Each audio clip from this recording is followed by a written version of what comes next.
London, April 1847. The evening rain pattered against the window panes of the Cavendish townhouse, matching the rhythm of Elena's racing heart as she stared at the document before her. The candlelight flickered across the parchment, illuminating the elegant script that would forever alter her destiny.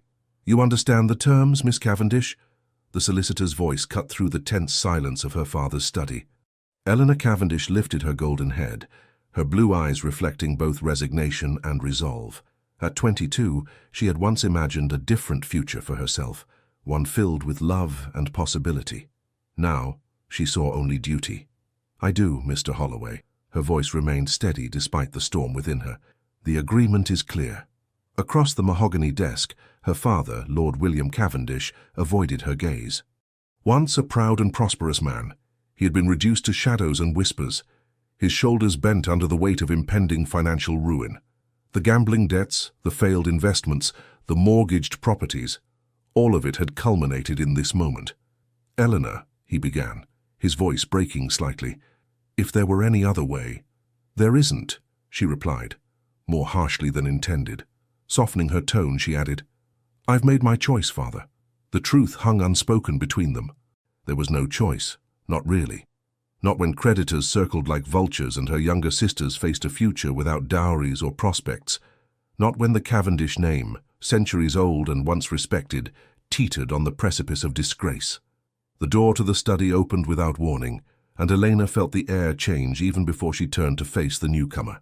Arthur Wellesley, the 6th Duke of Thornfield, entered the room with the confident stride of a man accustomed to commanding attention. Tall and imposing in his perfectly tailored black coat, he surveyed the scene with cool detachment. At 35, his face bore the sharp, handsome features of aristocratic breeding, hardened by experience and authority. "Your Grace," the solicitor stammered, rising quickly. The Duke acknowledged him with a slight nod before his gaze settled on Eleanor. His eyes, grey as winter fog, revealed nothing as they assessed her. "Miss Cavendish." His voice was deep, controlled, and utterly devoid of warmth. "I trust the arrangements meet with your approval." Eleanor stood, determined to face her future husband as an equal, though society would never view them as such. "They do, Your Grace." "Excellent." He approached the desk, removing his gloves with deliberate precision. "Then let us conclude this business." Business. That was all this was to him. A transaction. The purchase of a bride to provide him with heirs and social standing. In exchange, the Cavendish family would receive enough funds to settle their debts and maintain their position in society. The Duke took the pen offered by the solicitor and signed his name with a flourish. When he extended the pen toward Eleanor, their fingers brushed briefly. She suppressed a shiver at the contact, taking the pen and signing her own name beneath his. Arthur Wellesley, Elena Cavendish. Two names bound together on paper, soon to be joined in a union that had nothing to do with affection and everything to do with necessity. "The wedding will take place 3 weeks from today," the Duke announced, addressing her father rather than her. "I've arranged everything at St. George's. The announcement will appear in tomorrow's papers." Lord Cavendish nodded gratefully. "Your generosity honors us, Your Grace." "It is a mutually beneficial arrangement," the Duke replied evenly, finally turning his attention back to Elena. "I will send a carriage for you tomorrow afternoon, Miss Cavendish. There are matters we must discuss regarding your future responsibilities as Duchess." Elena bristled at his tone but maintained her composure. "Of course, Your Grace." As if sensing her displeasure, the corner of his mouth lifted slightly. Not quite a smile, but something akin to amusement. "Until tomorrow, then." With a formal bow to her father and a barely perceptible nod to her, the Duke of Thornfield departed as abruptly as he had arrived, leaving behind the scent of sandalwood and the oppressive weight of Elena's new reality. When the door closed, her father collapsed into his chair, relief washing over his features. "It is done," he whispered. "We are saved." Eleanor turned to the window, watching the Duke's carriage disappear into the rainy London night. "Yes," she replied softly, "but at what cost?" The following afternoon found Elena seated in the opulent drawing-room of Wellesley House, the Duke's London residence. Unlike the fading elegance of her family home, everything here spoke of wealth and power, from the gleaming marble floors to the priceless artwork adorning the walls. "His Grace will see you now, Miss Cavendish," announced the butler, his posture as rigid as his tone. Elena followed him through the grand hallway, her steps echoing against the marble. The Duke's study was a masculine domain of dark wood and leather, with towering bookshelves and a massive desk positioned before tall windows overlooking the gardens. Arthur stood with his back to her, gazing out at the meticulously maintained grounds. Without turning, he spoke. "Leave us, Phillips." The butler bowed and retreated, closing the heavy doors behind him. "Please, sit." The Duke gestured to a chair opposite his desk as he finally turned to face her. Eleanor complied, arranging her pale blue skirts carefully. She would not show fear or uncertainty, no matter how intimidating she found this man who would soon be her husband. "Tea?" he offered, surprising her with this small courtesy. "Yes, thank you." He poured from a silver service himself rather than summoning a servant, another unexpected gesture. As he handed her the delicate china cup, their fingers brushed again, and Elena noticed a momentary tension in his jaw. Taking his own seat, the Duke regarded her with that same inscrutable expression. "I believe we should establish certain understandings before our wedding, Miss Cavendish." "I would agree, Your Grace." "Arthur," he corrected her, "if we are to be married, you should use my given name, at least in private." "Then you must call me Elena," she replied, raising her chin slightly. Something flashed in his eyes, approval, perhaps, before it vanished behind his mask of indifference. "Very well, Elena." He leaned back in his chair. "Our arrangement is, as we both understand, one of mutual benefit. I require a duchess and heirs. Your family requires financial salvation. These terms are clear and need not be obscured by pretense." His bluntness, while jarring, was oddly refreshing after weeks of veiled conversations and polite fictions. "I appreciate your directness, Arthur. I've always found honesty more efficient than sentimentality," he replied. "After the wedding, you will assume all duties of the Duchess of Thornfield. You will manage the households, oversee the servants, attend and host appropriate social functions, and in time bear children to continue my lineage." Elena felt her cheeks warm at his clinical mention of children, but maintained her composure. "And what of your duties to me?" The question seemed to catch him off guard. "Explain." "If I am to fulfill my obligations, I expect you to fulfill yours as well. I may be entering this marriage out of necessity, but I will not be treated as merely an acquisition." Arthur studied her for a long moment, and Elena feared she had overstepped. Then, unexpectedly, he inclined his head slightly. "Fair enough. You will have my name, my protection, my respect, and my fidelity. You and any children we may have will want for nothing. Your sisters will receive generous dowries, and your father's debts will be settled in full." He paused, his expression hardening almost imperceptibly. "What I cannot offer is the romantic attachment that young women are often led to expect from marriage. My first marriage cured me of such illusions." Eleanor had heard whispers of the Duke's brief, disastrous first marriage to Lady Caroline Somerset, who had reportedly betrayed him with his closest friend before dying in a riding accident 7 years earlier. The scandal had been substantial, even by London standards. "I do not expect romance, Your Grace, Arthur," she amended, "but I would hope for respect and perhaps in time friendship." "Respect you shall have," he replied evenly. "Friendship remains to be seen." He rose and moved to retrieve a small box from a cabinet. Returning to his desk, he placed it before her. "This belongs to the Duchess of Thornfield. It will be yours after the ceremony." Eleanor opened the box to find a magnificent sapphire and diamond ring, the ducal ring that had adorned the hand of every Duchess of Thornfield for generations. "It's beautiful," she murmured, closing the box carefully. "It is also symbolic," Arthur said. "Once you wear it, you become part of a lineage that stretches back centuries. The Wellesley name carries expectations, Eleanor. I trust you understand this." "I do." He nodded, apparently satisfied. "The dressmakers will arrive tomorrow to begin work on your trousseau. I've taken the liberty of arranging everything." "That's very—" Elena searched for the right word. "Efficient." For the first time, something resembling a genuine smile flickered across his face. "I am nothing if not efficient." As their meeting concluded, and Elena prepared to depart, Arthur escorted her to the entrance hall. At the door, he hesitated, then said, "One more thing, Elena. After we are married, you will reside primarily at Wellesley Abbey in Hampshire. London society can be unkind to new duchesses, particularly those whose marriages are arranged as ours has been. The implication was clear. He meant to shield her from gossip and scrutiny by keeping her away from London. While part of her appreciated the consideration, another part bristled at being hidden away like something shameful. "I'm not afraid of London society, Arthur." "Perhaps you should be," he replied cryptically. "Nevertheless, we will return for the season. By then you will be established as my duchess, and certain adjustments will have been made." Before she could question his meaning, he bowed formally and handed her into the waiting carriage.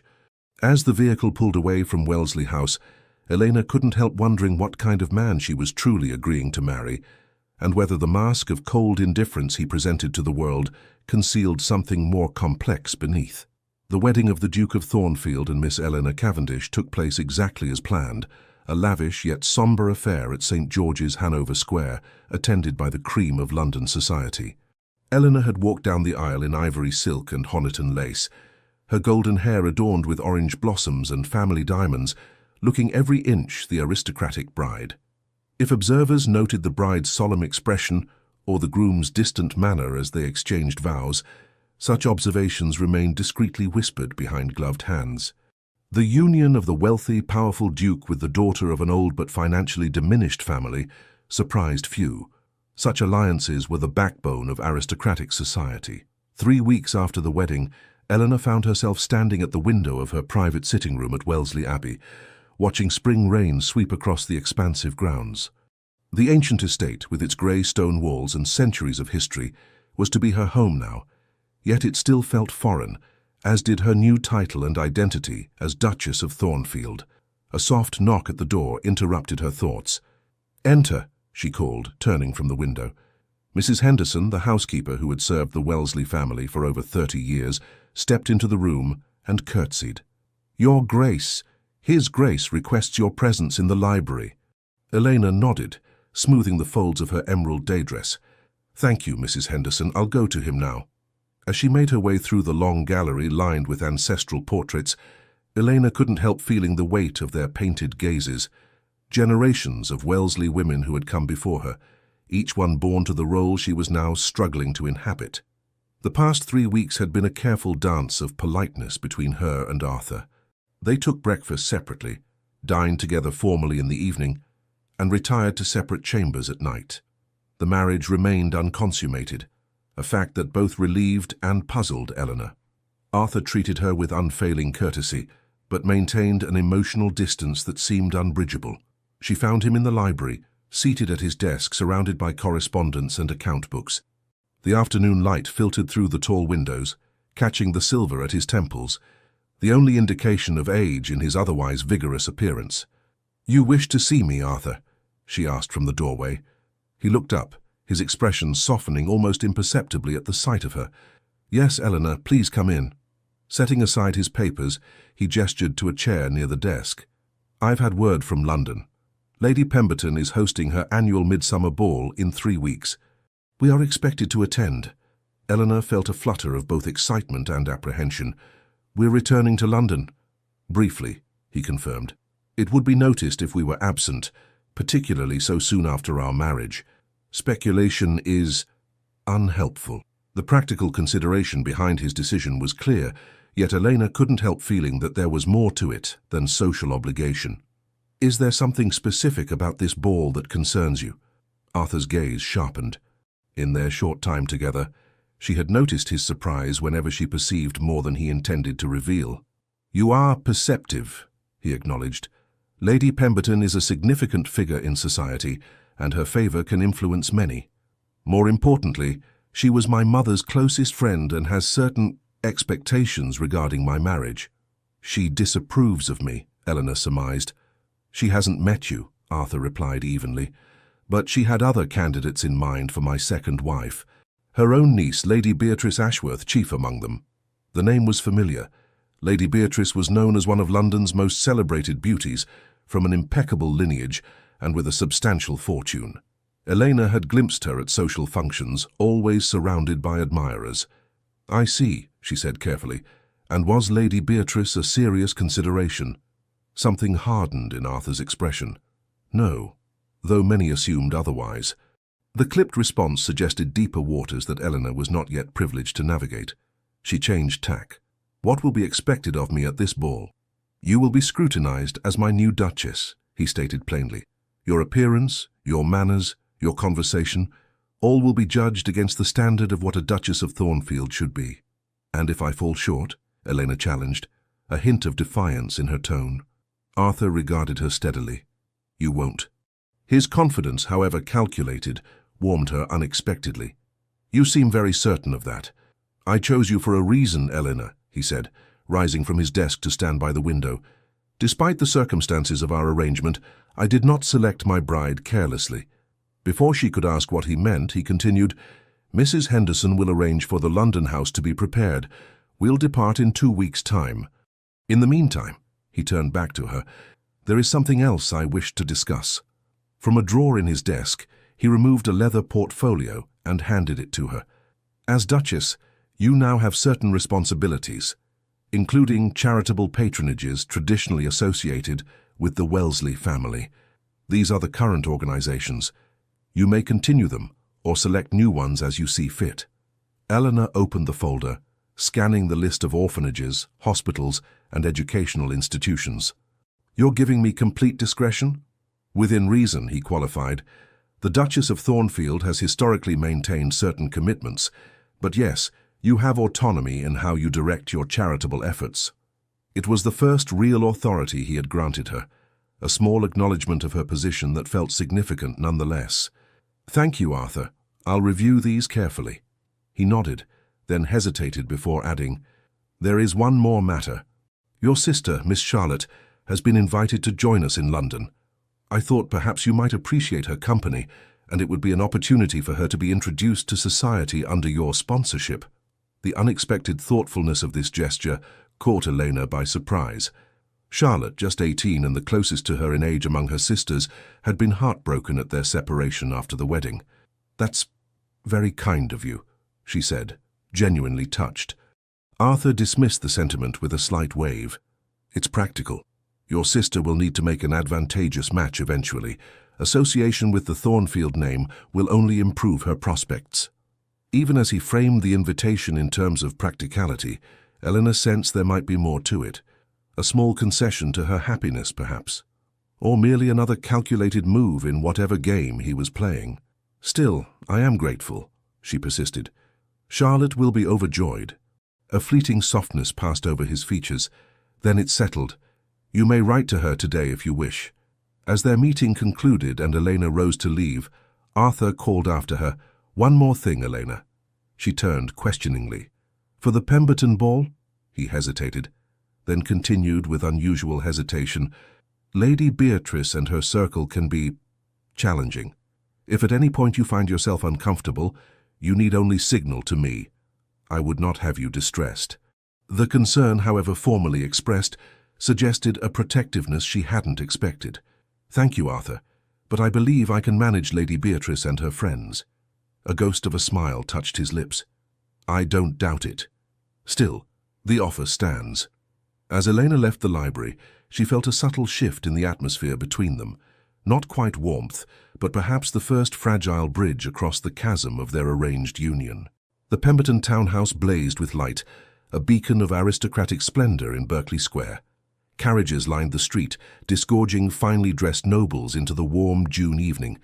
Inside, crystal chandeliers cast their glow over marble floors and gilded furnishings, while an orchestra played from the ballroom, and champagne flowed freely. Helena stood at the top of the grand staircase, acutely aware of every eye that turned in her direction, as the majordomo announced, "His Grace, the Duke of Thornfield, and Her Grace, the Duchess of Thornfield." Arthur stood beside her, resplendent in formal evening wear, his expression unreadable as always. As they descended, he placed her hand on his arm, leaning close to murmur, "Remember who you are now." The simple reminder straightened her spine and lifted her chin. She was Duchess of Thornfield. Regardless of how she had attained the title, it was hers now, and she would wear it with dignity. Lady Pemberton awaited them at the foot of the stairs, an imposing woman in her 60s, dressed in plum silk with an impressive display of diamonds at her throat. Her shrewd eyes assessed Elena with undisguised curiosity. "Arthur, my dear boy," she greeted him with obvious affection, offering her cheek for his kiss. "How well you look." "Lady Pemberton," he replied warmly. "May I present my wife, Elena, Duchess of Thornfield?" The older woman's smile cooled several degrees as she turned to Elena. "Your Grace," she acknowledged, with a perfectly correct, yet somehow diminished curtsy. "Welcome to my home. We are almost interested to make your acquaintance." "You're very kind, Lady Pemberton," Elena replied smoothly, refusing to be intimidated. "Arthur has spoken highly of your long friendship with his family." "Has he indeed?" Lady Pemberton's gaze flickered to Arthur, who remained impassive. "Well, the Wellesleys have been dear to me for decades. I knew Arthur's mother from our days as debutantes. Her emphasis on lineage was subtle but unmistakable. How fortunate to have such enduring connections," Eleanor replied, maintaining her composure. Lady Pemberton's lips thinned slightly. "Yes, well, do enjoy the ball. Arthur, Beatrice was asking after you earlier. I believe she's by the terrace doors." With a final assessing glance at Elena, she moved away to greet other guests. "Round one," Arthur murmured, a hint of sardonic amusement in his voice. "You handled her well." "The evening is young," Elena replied under her breath. As they circulated through the crowded ballroom, the pattern of reception became clear. Those who depended on the Duke's goodwill or business, and there were many, greeted Elena with excessive deference. Others, secure in their own position, displayed a range of reactions from polite curiosity to barely concealed disdain. The whispers followed them. Cavendish girl, family nearly ruined, arranged match, no dowry to speak of. Arthur seemed oblivious to the undercurrent, or perhaps merely accustomed to it. He performed his social duties with practiced efficiency, introducing Elena to a blur of faces and titles. It was during a brief moment alone, while Arthur was engaged in conversation with a government minister, that Elena first encountered Lady Beatrice Ashworth directly. "Your Grace," came a melodious voice from behind her. "How delightful to finally meet you." Eleanor turned to find herself face to face with a striking woman approximately her own age. Lady Beatrice was undeniably beautiful, with glossy dark hair, luminous skin, and eyes the color of amber. Her burgundy gown emphasized her perfect figure, and diamonds glittered at her ears and throat. "Lady Beatrice," Eleanor acknowledged, instantly recognizing her from Arthur's description. "The pleasure is mine." Beatrice's smile was a masterpiece of social artifice. "I must congratulate you on your marriage. It was all so sudden. Arthur is notoriously selective, you know." We were all quite astonished when the announcement appeared. "Thank you," Elena replied simply, refusing to engage with the implied question. Undeterred, Beatrice continued, her voice honeyed with false warmth. "You must find it all rather overwhelming. The title, the responsibilities. Thornfield has been without a duchess for so long. Arthur's mother, the late Duchess, was such a formidable woman. They say Wellesley Abbey has never been the same without her guiding hand." "Every generation brings its own changes," Elena observed carefully. "Change can be refreshing." "How progressive of you," Beatrice remarked with a tinkling laugh that attracted the attention of nearby guests. "Though some traditions are sacred, wouldn't you agree? Especially in families like the Wellesleys, where lineage is everything." The barb was expertly delivered, reminding Elena and anyone listening of her comparatively modest background. "Traditions evolve, Lady Beatrice," Elena countered calmly. "Otherwise we'd all still be living in caves." A flash of anger crossed Beatrice's perfect features before she composed herself. How charmingly unconventional. But then, Arthur always did have unexpected tastes, even in his first marriage. The reference to Caroline, Arthur's first wife, was deliberately provocative. Elena maintained her smile, though her pulse quickened at the obvious attack. "If you'll excuse me," she said, preparing to step away, "I should rejoin my husband." "Of course," Beatrice replied, her voice rising just enough to be heard by those nearby. "Though one does wonder how long Arthur's interest will last this time. He's always been restless, you know, always seeking something new when the shine wears off the old." Before Elena could respond, a new voice entered the conversation, cool, measured, and unmistakably authoritative. "Lady Beatrice," Arthur said, materializing at Elena's side. "I see you've met my wife." Beatrice's demeanor transformed instantly. her face softening into a look of undisguised adoration. "Arthur, I was just becoming acquainted with the new Duchess. How remiss of you not to introduce us sooner." "An oversight," he replied, his tone revealing nothing as he placed a protective hand at the small of Elena's back. "If you'll excuse us, I believe this waltz belongs to my wife." Without waiting for a response, he guided Elena toward the dance floor, his touch firm but gentle. As they took their positions for the waltz, Elena noted the tension in his jaw. "I apologize," he said quietly, as they began to move with the music. "I should have anticipated Beatrice would approach you." "There's no need for apology," Elena assured him, surprised by his concern. "I can handle a few barbed comments." His gaze was intent as he studied her face. "She mentioned Caroline." "Briefly," Elena confirmed. Then, emboldened by his apparent displeasure with Beatrice, asked, "Was there ever any truth to the rumors about you and Lady Beatrice? That she was intended to be your second wife?"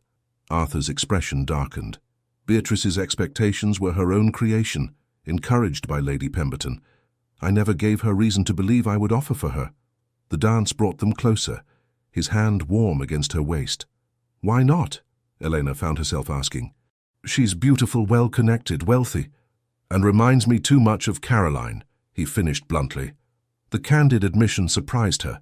It was the first time he had voluntarily mentioned his first wife. "I see," Elena murmured, though in truth she understood very little about the man who was now her husband, his past pains, his present motivations, or what he truly wanted from their arrangement beyond its practical benefits. The waltz ended, and as they left the dance floor, Elena became aware of the curious glances directed their way. Despite the circumstances of their marriage, they made a striking couple, the powerful, austere Duke and his unexpectedly poised young Duchess. The evening progressed with the predictable rhythm of aristocratic entertainment. Dinner was served, toasts were made, and the dancing resumed with increased animation as the champagne flowed more freely. Elena was resting between dances, observing the swirling figures on the floor, when Lady Pemberton approached her once more. "You dance well, Your Grace," the older woman remarked, seating herself beside Elena. "Arthur seems pleased with his choice." "Thank you, Lady Pemberton," Elena replied cautiously, sensing this was more than casual conversation. The dowager fanned herself slowly, her jewels catching the light. "I've known Arthur since he was a boy, you know. Watched him grow into the man he is today. Witnessed his first marriage and its unfortunate conclusion." Elena remained silent, unwilling to be drawn into gossip about Arthur's past. "He was devastated by Caroline's betrayal," Lady Pemberton continued, her voice lowered conspiratorially. "Completely withdrew from society afterward. Many of us feared he would never remarry." "Life often takes unexpected turns," Eleanor observed neutrally. Lady Pemberton's gaze sharpened. "Indeed. Though I confess I was surprised when he chose you, my dear. Not that you aren't charming, but the Cavendish situation is well known, and Arthur has always been so particular about connections." The implication was clear. Elena was considered beneath Arthur's station, accepted only because of some inexplicable whim. "Perhaps the Duke values qualities beyond mere social position," Elena suggested, maintaining her dignity despite the insult. "Perhaps," Lady Pemberton conceded with obvious skepticism. "Or perhaps he simply desired a docile bride who would be sufficiently grateful for the elevation in status not to question his continued independence." Eleanor felt her cheeks warm with indignation. "I believe you misunderstand the nature of our marriage, Lady Pemberton." "Do I?" The older woman smiled thinly. "Time will tell, I suppose. But a word of advice, my dear. Men like Arthur require more than a pretty face and a grateful heart to remain content. Caroline learned that lesson too late."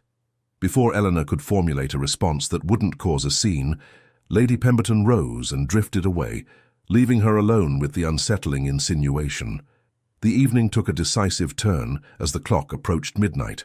Eleanor, momentarily separated from Arthur, as he spoke with a group of gentlemen, found herself surrounded by Beatrice and 3 other ladies of similar rank and temperament. "Your Grace," Beatrice greeted her with exaggerated deference, her amber eyes glittering with malice barely concealed beneath a veneer of politeness. "We were just discussing the recent changes at Wellesley Abbey. I understand you've been making alterations to the Duchess's suite." Eleanor straightened, instantly alert to the danger. "Minor refreshments only. The Abbey has a distinguished history that deserves respect." "How diplomatic," remarked one of Beatrice's companions, Lady Sophia Harrington, if Eleanor recalled correctly. "Though one wonders if you find it difficult, sleeping in chambers that belonged to the previous Duchess for so long, and occupying a position that many thought would eventually be Beatrice's," added another, with a meaningful glance between them. Beatrice affected a modest protest, though her expression revealed her pleasure at the comment. "Now, Isabella, you'll embarrass her Grace. It's hardly her fault that the Duke's financial intervention was so urgently required by the Cavendish family. We all make sacrifices for duty." The implication that Elena had essentially been purchased to save her family struck at her deepest insecurity about the marriage, yet she refused to show how deeply the barb had landed. "How fortunate, then," she replied with deliberate calm, "that duty and inclination sometimes align." Beatrice's smile tightened. "Indeed. How interesting. One hears such different accounts of life at Wellesley Abbey these days. Some say the Duke spends more time in London than at home, and that separate chambers have been maintained. But perhaps that's merely practical." The comment drew interested murmurs from the growing circle of listeners. Elena realized with dismay that they had attracted an audience and that Arthur was nowhere in sight. "Lady Beatrice," she began, keeping her voice even despite her racing heart, "I'm not sure what purpose these insinuations serve, but—" "Oh, no insinuations, Your Grace," Beatrice interrupted, her voice rising slightly to ensure it carried to those nearby. "Merely observations. After all, everyone understands the arrangement. The Duke required a duchess for appearance's sake, and your family required salvation from ruin. A perfectly reasonable exchange." The blunt statement, delivered in the midst of the ballroom, sent a ripple of shocked whispers through the assembled guests. Elena felt the blood drain from her face as dozens of eyes turned toward her, some pitying, others avid with curiosity or disdain. She began, but Beatrice pressed her advantage mercilessly. "There's no need for pretense among friends, Your Grace. We all admire your practicality, and the Duke's generosity, of course. Though one does wonder—" Here she paused dramatically, ensuring maximum impact for her next words— "how it feels to know you were chosen not for yourself, but merely as the most convenient vessel for the Wellesley heir. A transaction rather than a union." The calculated cruelty of the attack, delivered with such precision in such a public setting, momentarily robbed Elena of response. In that terrible silence, she felt the weight of every stare, every whispered comment, every judgment.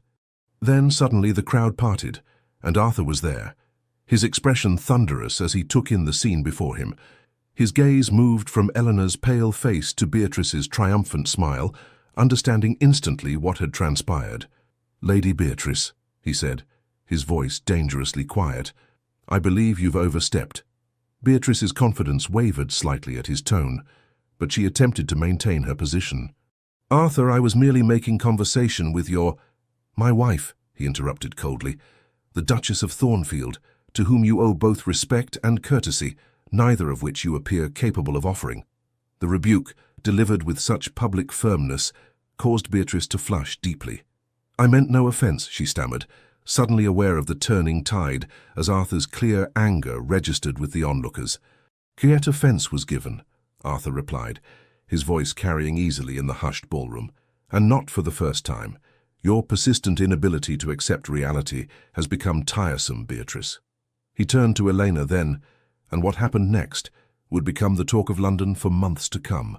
In full view of the assembled aristocracy, the Duke of Thornfield, known for his reserve and formality, took his wife's face gently between his hands and kissed her. Not a chaste, perfunctory gesture, but a kiss of unmistakable passion and possessiveness that left no doubt about his feelings. When he finally drew back, his eyes remained locked with Elena's, something fierce and protective in his gaze. "Come, my love," he said, loud enough for those nearby to hear clearly. "I believe we've had quite enough of this evening's entertainment." The silence that followed them as Arthur led Elena from the ballroom was profound, broken only by the furious sobs of Lady Beatrice and the excited whispers that erupted in their wake. In the carriage returning to their London residence, Elena sat in stunned silence, her fingers pressed to lips that still tingled from his unexpected kiss.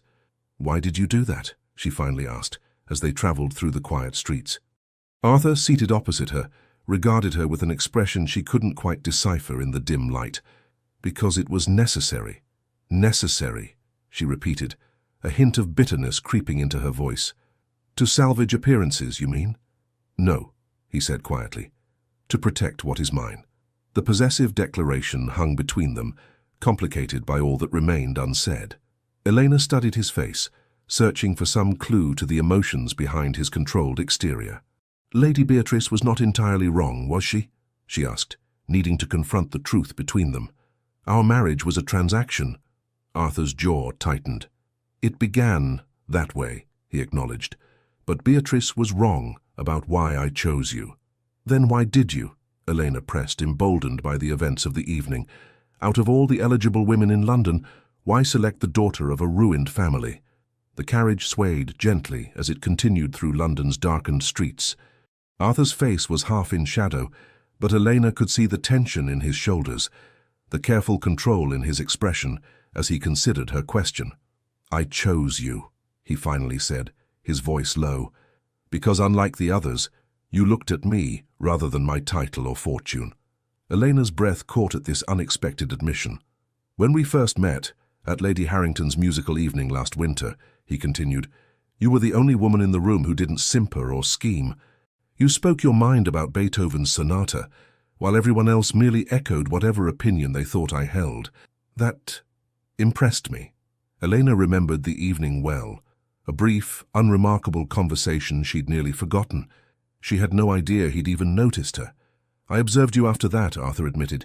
"The way you cared for your sisters, your dignity despite your family's declining circumstances, your intelligence.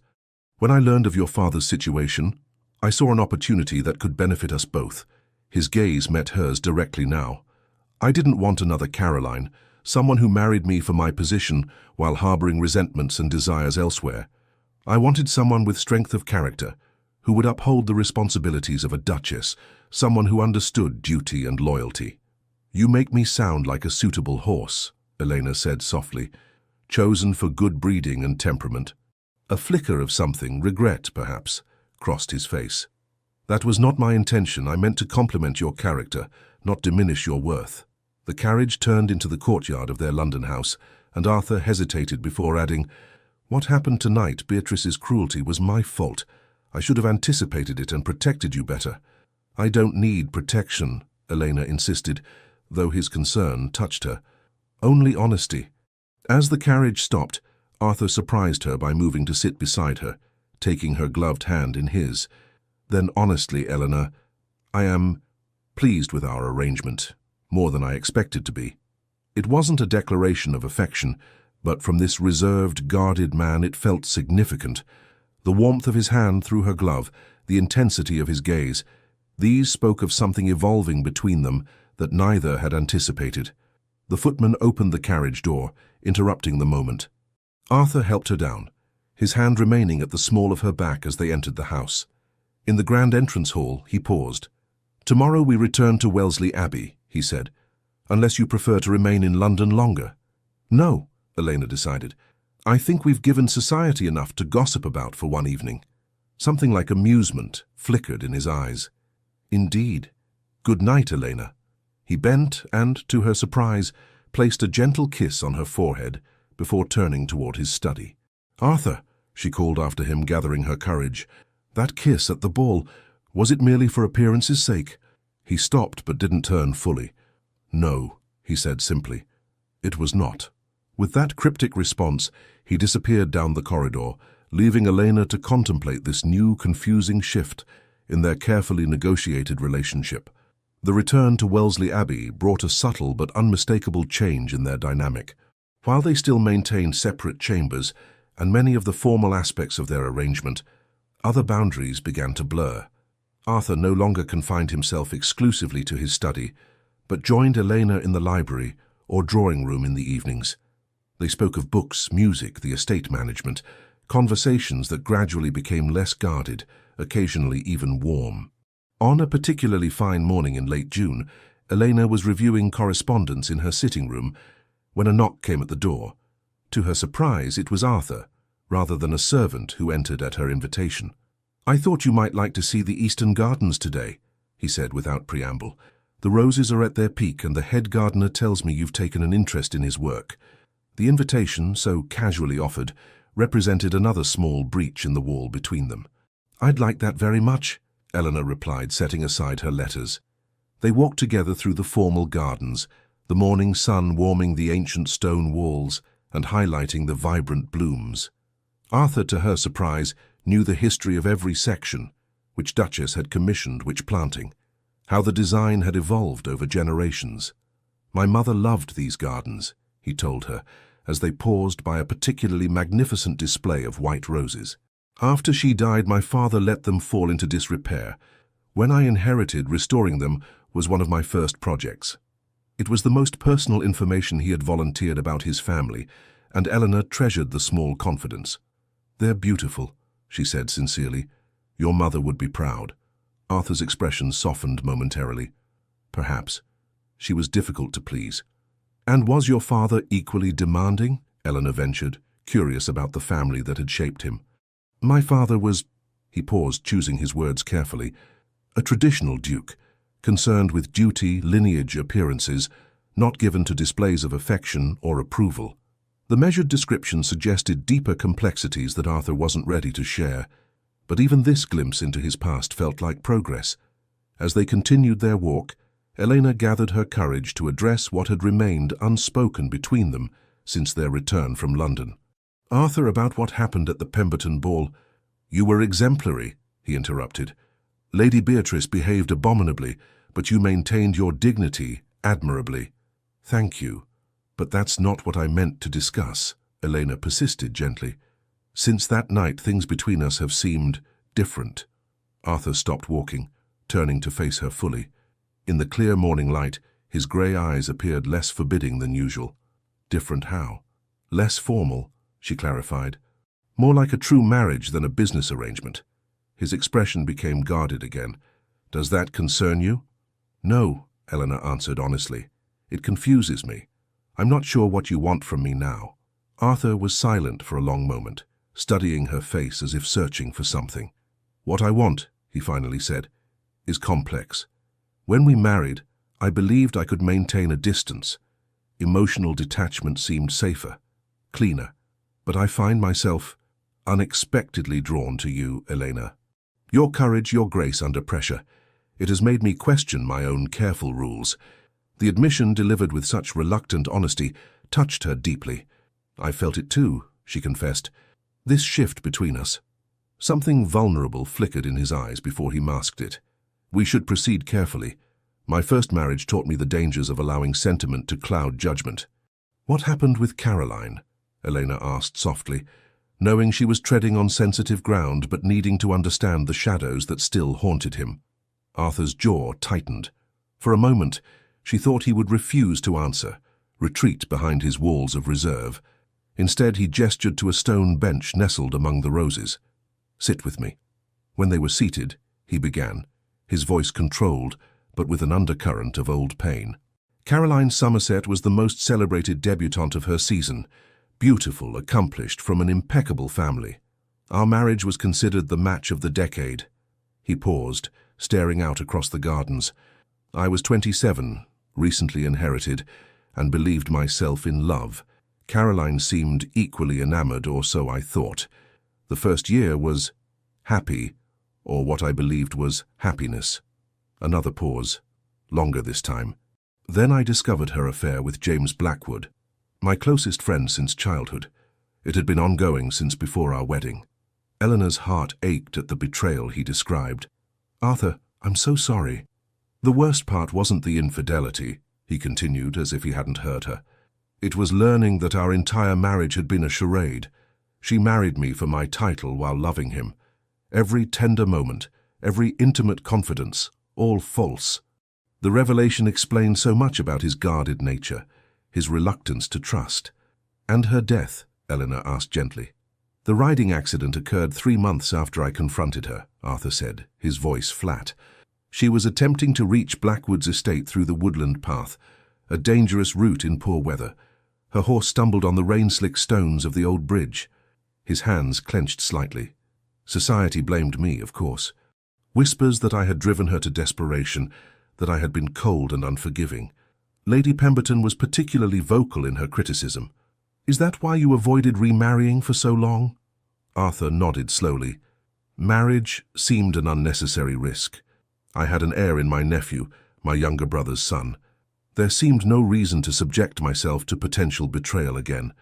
"Until your family's financial difficulties created an opportunity," Eleanor supplied, unable to keep a hint of hurt from her voice. He turned to her then, his expression intense. "Yes, initially. But Eleanor, you must understand. I selected you specifically because I believed you incapable of Caroline's kind of deception. You've never pretended to feel what you don't." "And what do you believe I feel now?" she asked quietly. Arthur's gaze searched her face. "I don't know," he admitted. "That uncertainty is discomforting, yet I find myself wanting to discover the answer." The confession, halting and imperfect, nevertheless represented a profound shift in their relationship, an acknowledgement that whatever had begun as a transaction had evolved into something neither of them had anticipated. Before Elena could respond, the moment was interrupted by the arrival of Mrs. Henderson, hurrying down the garden path with uncharacteristic haste. "Your Grace," she called, addressing Arthur, "a messenger has arrived from London. Lord Cavendish has suffered an apoplectic fit. He's asking for Her Grace." Eleanor felt the blood drain from her face. "Father," she whispered, rising quickly, "how serious is it?" "The message didn't say, Your Grace," Mrs. Henderson replied sympathetically, "only that your presence is urgently requested." Arthur stood, immediately decisive. "Have the travelling carriage prepared immediately," he instructed the housekeeper, "and send word to Dr. Morris to meet us in London." To Eleanor he added, "Go and pack whatever you need. We'll depart within the hour." His efficiency was a comfort in her distress. "Thank you, Arthur. He's your father," he replied simply. "Of course we must go to him." The journey to London passed in anxious silence.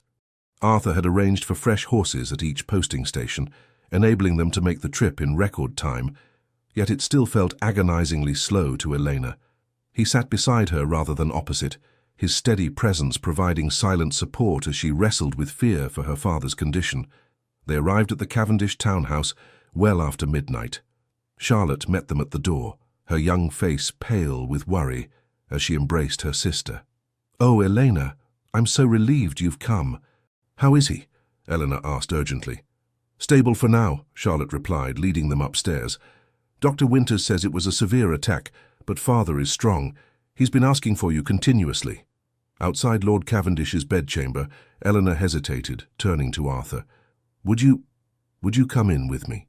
The request seemed to surprise him, but he nodded. "If you wish it." Lord Cavendish lay propped against pillows, his once robust frame diminished, his complexion alarmingly grey. His eyes, however, brightened at the sight of his eldest daughter. "Elena," he whispered, extending a trembling hand. "My dear girl." She rushed to his side, taking his hand carefully. "Father, we came as quickly as we could." "We," he repeated, his gaze moving past her to Arthur, who stood respectfully at the foot of the bed. "Your Grace, you brought her yourself." "I am grateful." Arthur inclined his head. "You need not thank me, sir. Elena is my wife. Her family is now my family as well." The simple statement, delivered without hesitation, sent a flood of warmth through Eleanor. There was nothing of calculation or duty in Arthur's manner now, only a genuine concern that touched her deeply. Dr. Winters, a grave-faced gentleman with spectacles, drew them aside after a brief examination. "His lordship needs absolute rest and calm," he informed them quietly. "The next few days will be critical. Another attack could prove fatal." "I'll stay with him," Eleanor decided immediately. "We both will," Arthur amended, surprising her. "I've already sent for additional staff from Wellesley House, and Dr. Morris will arrive by morning to consult with Dr. Winters." His decisive action and unexpected support overwhelmed her. As the doctor departed and Charlotte went to oversee the preparation of rooms for their extended stay, Eleanor found herself alone with Arthur in the corridor outside her father's chamber. "Arthur, I don't know how to thank you," she began. "There is no need," he interrupted gently. This is what marriage means, standing together in difficulties as well as in celebration. The words were so contrary to their original agreement, so far from the practical arrangement they had negotiated, that Elena could only stare at him in wonder. That's not what you said when we signed our contract. Perhaps I've reconsidered certain aspects of our arrangement, he replied, something vulnerable flickering in his expression before it was concealed once more behind his usual reserve. Rest now, Elena. Tomorrow will bring its own challenges. Before she could respond, he leaned forward and brushed his lips against her forehead, a brief, tender gesture that felt more intimate than their passionate kiss at the Pemberton ball. Then he was gone, striding down the corridor to make arrangements for their unexpected stay in London. The following days established a new pattern between them. Arthur took charge of the household arrangements with quiet efficiency, consulting with doctors, managing visitors, and ensuring Elena had whatever she needed to care for her father. He sat with Lord Cavendish himself for hours, reading to the older man or simply providing company when Elena needed rest. Charlotte observed this shift in their relationship with barely concealed curiosity. "He's not at all what I expected," she confided to Elena one evening as they took tea in the drawing room while Arthur was meeting with the family solicitor. "From the rumours, I thought the Duke of Thornfield was cold and unapproachable." "He can be," Eleanor acknowledged, smiling slightly. "But there's more to him than society sees." "He cares for you," Charlotte stated with the directness of youth. "Anyone with eyes can see it." Elena's heart quickened at her sister's assessment. "Our relationship is evolving," she admitted cautiously. "It began as one thing and is becoming something else entirely." "Something better?" Charlotte pressed hopefully. "Something truer," Elena replied after considering her words carefully, "though I'm not yet certain where it leads." That uncertainty remained as Lord Cavendish gradually recovered over the following 2 weeks. The crisis had brought Elena and Arthur closer in ways neither had anticipated, but neither had spoken directly of the change between them. They worked together as partners during the day, but still retired to separate chambers at night, a physical distance that increasingly failed to reflect their emotional proximity. On a warm July evening, with Lord Cavendish finally well enough to sit up in a chair by the window, Arthur found Elena alone in the small garden behind the townhouse. She stood among the neglected roses, lost in thought as the setting sun cast long shadows across the overgrown beds. "Your father seems much improved," he observed, coming to stand beside her. Eleanor nodded, grateful for his steady presence these past difficult weeks. "Dr. Morris believes he may be able to travel to Bath by the end of the month. The waters there might help his complete recovery." "I've already made inquiries about suitable accommodations," Arthur told her, "and arrangements for Charlotte and your younger sisters to join him there." The thoughtfulness of this gesture, anticipating her family's needs without being asked, moved her deeply. "Arthur, I don't know how to thank you for everything you've done. You've gone far beyond what our arrangement required." He was silent for a moment, his expression unreadable in the gathering twilight. "Perhaps we should discuss our arrangement, as you call it." Elena's heart quickened at his serious tone. "What about it? I find it no longer accurately reflects the reality between us," he stated carefully. "When I proposed our marriage, I believed I could maintain a practical detachment. Recent events have challenged that assumption." She held her breath, afraid to hope yet unable to suppress the warmth spreading through her at his words. "In what way?" Arthur turned to face her fully, his customary reserve giving way to an intensity that made her pulse race. "I care for you, Elena, far more than I intended or expected. These weeks, seeing your strength and grace under pressure, your devotion to your family, they have affected me profoundly." "Arthur," she whispered, hardly daring to believe what she was hearing. He took her hands in his touch gentle yet firm. "I don't expect you to return these feelings. Our marriage began as a practical arrangement, and you have fulfilled your part admirably. But I find I want more than what we agreed upon. I want a true marriage, in every sense." The vulnerability in his admission, this proud, guarded man laying his heart before her, moved Elena beyond words. In that moment, she recognized the truth of her own feelings, growing steadily since that kiss at the Pemberton ball, perhaps even before. "I want that too," she confessed softly. "I've come to care for you, Arthur, the man behind the Duke's facade, These weeks have shown me who you truly are, beyond titles and transactions." Something like wonder crossed his face at her words. Slowly, giving her every opportunity to withdraw, he drew her closer. "May I kiss you, Elena? Not for appearances or obligation, but because I desire it more than anything." In answer, she lifted her face to his. This kiss was different from their first, not a public declaration or statement of possession, but a tender exploration, a beginning rather than a tactical maneuver. His arms encircled her waist, drawing her against him as the last light faded from the garden and the first stars appeared above them. When they finally parted, Arthur rested his forehead against hers. "Come home with me," he murmured, "to Wellesley Abbey, not as my Duchess in name only, but as my wife in truth." "Yes," Elena whispered, her heart full of newfound hope. "Yes, I will." Autumn painted the Hampshire countryside in brilliant hues of gold and crimson as the carriage bearing the Duke and Duchess of Thornfield passed through the massive gates of Wellesley Abbey. 3 months had elapsed since Lord Cavendish's illness and the transformation of Elena and Arthur's marriage from arrangement to genuine union. After ensuring her father's comfortable establishment in Bath, with Charlotte and the younger girls settled nearby under the supervision of a respectable companion, Elena had returned with Arthur to Wellesley Abbey in August. The intervening weeks had seen their relationship deepen and flourish, the initial tentative affection blossoming into something neither had dared hope for at the outset of their union. Now returning from a brief visit to London where Arthur had business with his solicitors, Elena gazed out at the familiar landscape with a sense of homecoming that would have been unimaginable to her 6 months earlier. "Happy to be back?" Arthur asked, noting her expression. Elena smiled, reaching for his hand. "Very much so. London has its attractions, but Wellesley has become home to me now."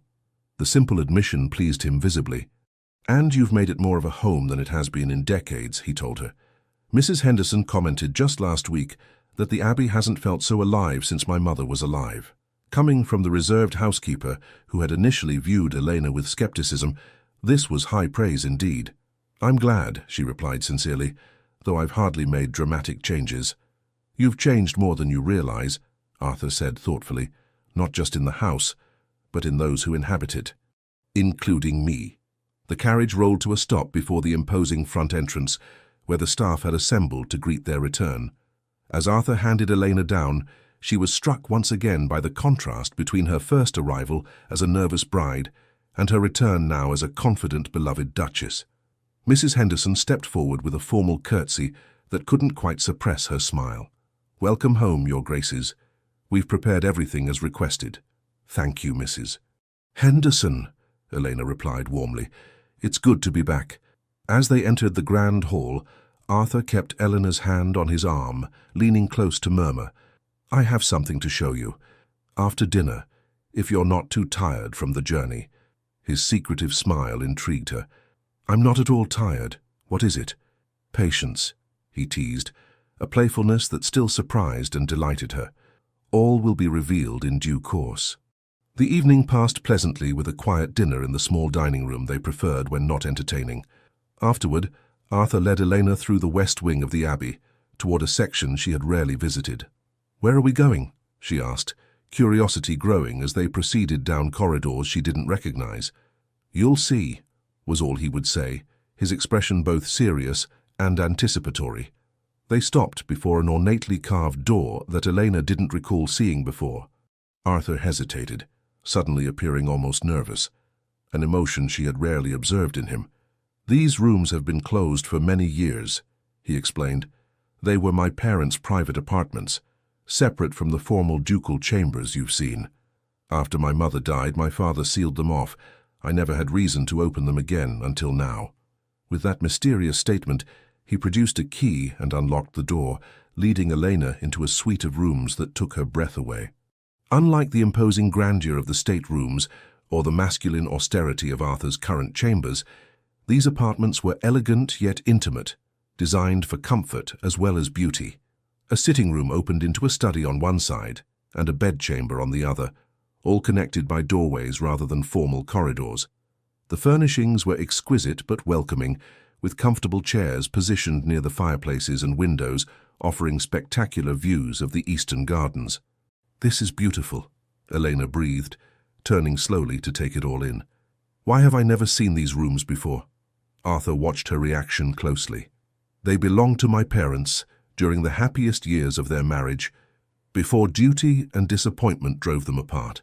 My mother created these spaces as a private retreat where they could be simply husband and wife rather than duke and duchess." He moved to open the curtains wider, allowing more of the evening light to filter in. "I've had them cleaned and restored over the past month while we were away. New fabrics, new furnishings where needed, but maintaining my mother's original design." Eleanor's heart quickened as she began to understand his purpose. "Arthur, are these to be our rooms?" He turned to her, that rare vulnerability visible in his expression again. "If you wish it. I hoped, we might use these as our private apartments. A place that is truly ours, separate from the weight of tradition or the shadows of the past." The gesture touched her deeply. This man who had been so resistant to emotional attachment, now offering to create a shared sanctuary for them. "I would like that very much," she said softly. Relief and pleasure crossed his face. "There's one more thing," he added, leading her toward a smaller door she hadn't noticed. "This was my mother's particular pride." The door opened onto a private walled garden, sheltered from view and accessible only from their apartments. Even in October it remained beautiful, a tranquil oasis with stone benches, a small fountain, and late-blooming flowers still offering color against the autumn foliage. "It's perfect," Elena whispered, overwhelmed by the thoughtfulness of his surprise. "Absolutely perfect." Arthur's expression softened as he watched her delight. "I wanted to create something new for us, not bound by the constraints of our beginning or the expectations of others. A place that belongs only to Elena and Arthur, not to the Duke and Duchess of Thornfield." The distinction was meaningful, acknowledging how far they had come from their initial roles. Elena moved to stand before him, reaching up to touch his face gently. "Thank you for this gift, for everything." He caught her hand, pressing a kiss to her palm. "I have one more confession to make," he said, his voice low and intimate in the gathering dusk. "What is it?" she asked. "When I told you I observed you before proposing our arrangement, that wasn't entirely accurate," Arthur admitted.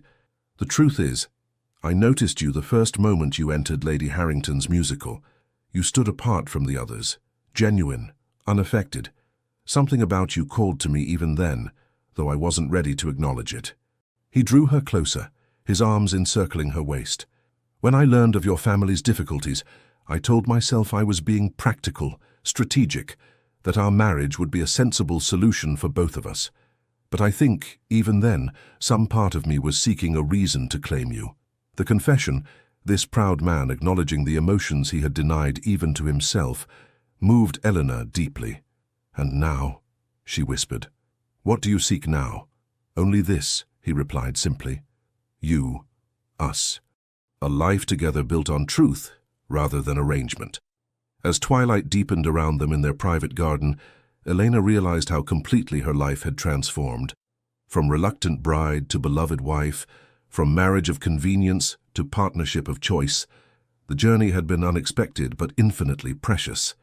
"I love you, Arthur," she said, the words she had held back for weeks, finally finding voice. "Not the Duke of Thornfield, not the arrangement, but you, the man who defended me at the Pemberton ball, who sat beside my father's sickbed, who created this sanctuary for us. Just you." The last of his carefully constructed walls seemed to crumble at her declaration. "And I love you, Elena," he replied, his voice rough with emotion.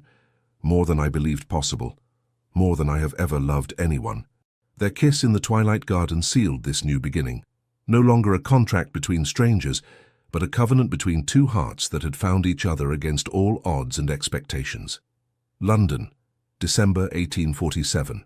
Snow fell softly outside the windows of Lady Pemberton's grand ballroom, but inside, warmth and light prevailed as the cream of society gathered for her traditional Christmas ball.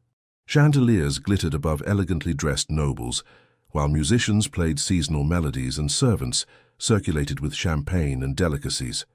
Near the entrance, a ripple of interest passed through the crowd as the major domo announced, "His Grace, the Duke of Thornfield, and Her Grace, the Duchess of Thornfield." Arthur and Elena descended the staircase together, a striking couple that drew every eye. Eleanor, radiant in a gown of deep burgundy velvet with diamonds at her throat and in her golden hair, smiled up at her husband with undisguised affection. Arthur, handsome in formal black evening wear, kept her hand possessively on his arm, his customary reserve softened by the tenderness in his gaze whenever it rested on his wife. Lady Pemberton hurried forward to greet them, her manner markedly different from their last encounter at her ball. "Arthur, my dear boy, and Duchess, how perfectly lovely you look tonight. We are so honored by your presence." The change in her attitude was unsurprising. In the month since the scandal at her midsummer ball, society had witnessed the transformation of the Duke and Duchess of Thornfield's marriage from supposed arrangement to obvious love match. Their evident happiness and Arthur's clear devotion to his wife had silenced most of the earlier whispers and turned many former critics into eager supporters. "Lady Pemberton," Arthur acknowledged with cool courtesy. "A beautiful gathering, as always." "Indeed," Eleanor added warmly. "The decorations are particularly splendid this year." As they moved into the ballroom, Eleanor spotted Charlotte across the room, looking enchanting in her first formal gown as a debutante. Under Elena and Arthur's sponsorship, Charlotte had been introduced to society the previous month and was already attracting considerable attention from eligible gentlemen. "Your sister appears to be enjoying herself," Arthur observed, following Elena's gaze. "Thanks to you," she replied softly. "Your kindness to my family has meant everything, Arthur." He squeezed her hand gently. "They are my family now, too." As they circulated through the ballroom, accepting congratulations and engaging in polite conversation, Eleanor noticed Lady Beatrice Ashworth watching them from across the room. Unlike Lady Pemberton, Beatrice had not been quick to revise her attitude toward Elena. Still beautiful but noticeably thinner, with a brittle quality to her smile, she stood with a small circle of admirers, though her attention remained fixed on Arthur and Elena. "She still hasn't forgiven us," Elena murmured to Arthur. He glanced briefly in Beatrice's direction before dismissing her with a slight shrug. "Her forgiveness is irrelevant. Her ability to harm you, however, concerns me." "I'm no longer vulnerable to her barbs," Elena assured him. "Not now."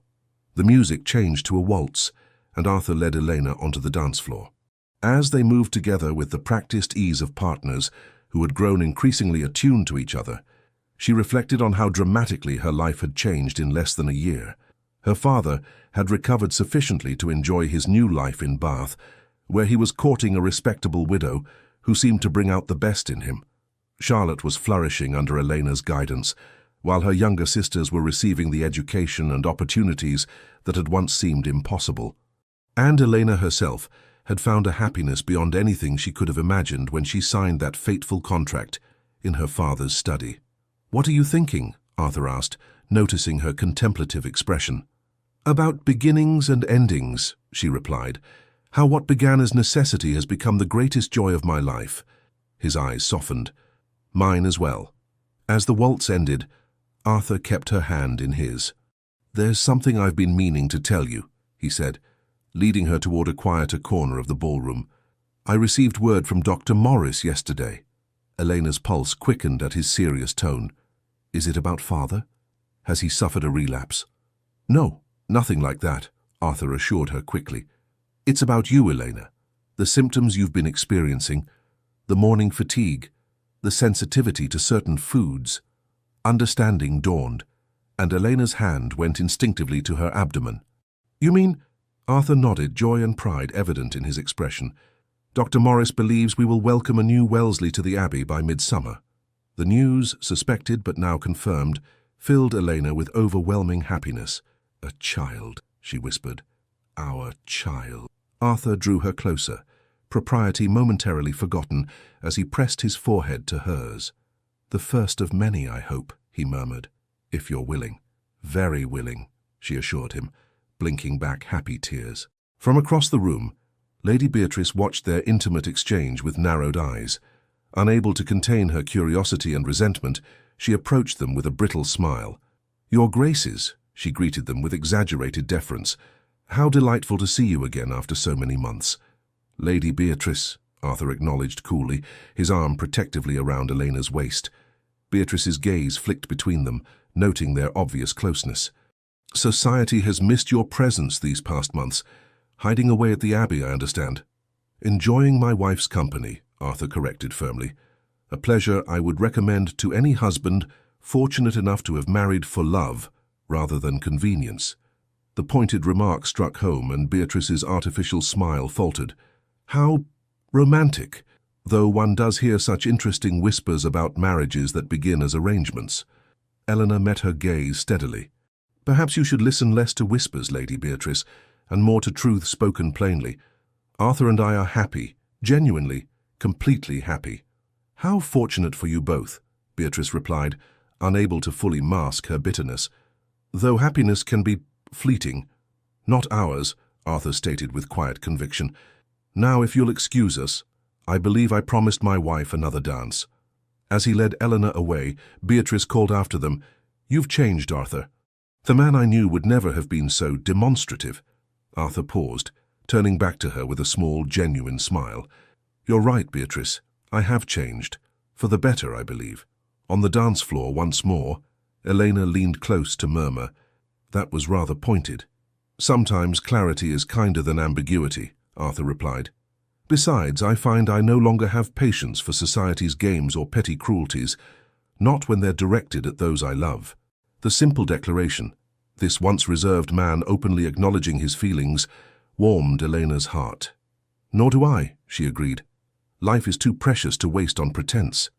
As the music swelled around them, Arthur gazed down at his wife with undisguised adoration. "I have a confession, Duchess," he said softly. "Another one?" she teased. "You're becoming quite forthcoming, Your Grace." "Only with you," he assured her. "I was just thinking how fortunate it was that your father lost his fortune." Eleanor laughed in surprise. "That's a rather unusual sentiment." "But true," Arthur insisted, spinning her gently with the music. "Without that financial disaster, I might never have found the courage to approach you, and you might never have accepted me." "Perhaps fate has a sense of irony," Elena suggested, "taking one kind of wealth to give us another, far more valuable." As the snow continued to fall outside, and London society swirled around them, the Duke and Duchess of Thornfield moved together in perfect harmony. Two people who had begun as strangers, bound by contract and necessity, only to discover that true love often arrives in the most unexpected guises. Their eyes met in shared understanding. Whatever challenges the future might hold, they would face them together, no longer married merely for appearances, but united in heart and soul. The end. Dear listener, there are moments in life when everything seems to happen out of duty, not desire. We accept, we endure, we carry on with heavy hearts, not as those living a dream, but as those fulfilling an obligation. And yet, time, that wise old companion, has a way of turning the unexpected into a blessing, and the chill of duty into the warmth of true affection.